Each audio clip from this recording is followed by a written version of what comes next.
नारायण नारायण। आज का विषय है गुरु हमें अंतिम सुख के दर्शन कराते हैं। एक छोटा लड़का एक कुएं के पास खड़ा था। उसकी कोई चीज कुएं में गिर गई थी और उसे निकालने के लिए वह कह रहा था, मैं कुएं में कूदता हूँ।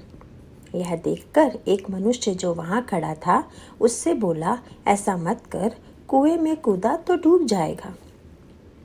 फिर भी वह मान नहीं रहा था। इतने में उसका बाप वहाँ आया। उसने भी उसे खूब समझाया, मना किया, लेकिन फिर भी उसने नहीं माना। तब तो वह उसे डराता मारता पीटता घर ले गया। तो अब वह लड़के को मार रहा था, इसलिए क्या आप पिता को दोष देंगे? इकलौता एक बेटा मनौती मानकर हुआ, क्या तुम ऐसा कहोगे? उसे कुएं में कूदने दिया होता तो क्या होता? नहीं कहोगे ना। तो फिर गुरु भी क्या करते हैं? हम विषय वासना के कारण विषय मांगा करते हैं और वे दिए गए तो हम डूब मरेंगे, यह गुरु जानते हैं।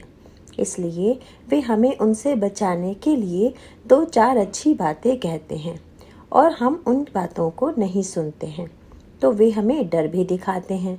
हम रोते हैं तब भी वे हमें उसमें से ऊपर खींचते ही रहते हैं, अर्थात विषय वासना में डूबने से बचाते रहते हैं। हम तो बड़े और पढ़े लिखे हैं, उस लड़के के समान अनजान नहीं, बालिग नहीं हैं। तब भी हमारी इच्छा होती है कि हम विषय में कूद पड़ें। गुरु कहते हैं, शादी मत कर, तो हमारी शादी कब होगी ऐसा पूछते हैं।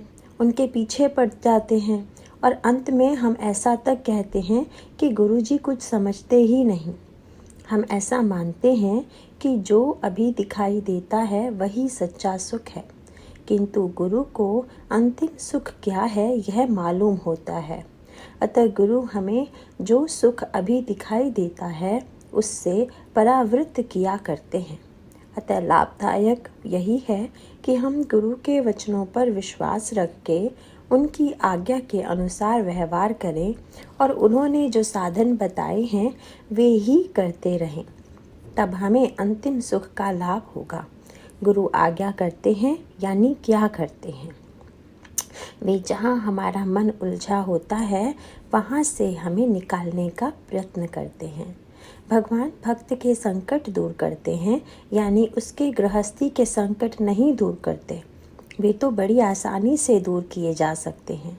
भक्त को संतोष में रखकर उसे संकट सहन करने की शक्ति देते हैं। भक्त का वे सदा स्मरण रखते हैं और ऐसे भक्त ही संत पद तक पहुँचते हैं। हमें किसी विद्वान मनुष्य की विद्वत्ता समझना चाहते हैं तो हमें भी थोड़ा विद्वान होना चाहिए। वैसे संत को पहचानने के लिए संतों में जो गुण विद्यमान होते हैं उनमें से कुछ तो हम में भी होने चाहिए। संतों का मुख्य गुण यह है कि वे निरंतर भक्ति की भावना में रत होते हैं। सत्पुरुषों के बाह्य रूप में अनेक प्रकार हो सकते हैं। देश और काल के अनुसार बाहरी रहन सहन के ढंग भिन्न भिन्न हो सकते हैं, किंतु भीतर भगवान का प्रेम मात्र उन सब में एक जैसा ही होता है। नारायण नारायण।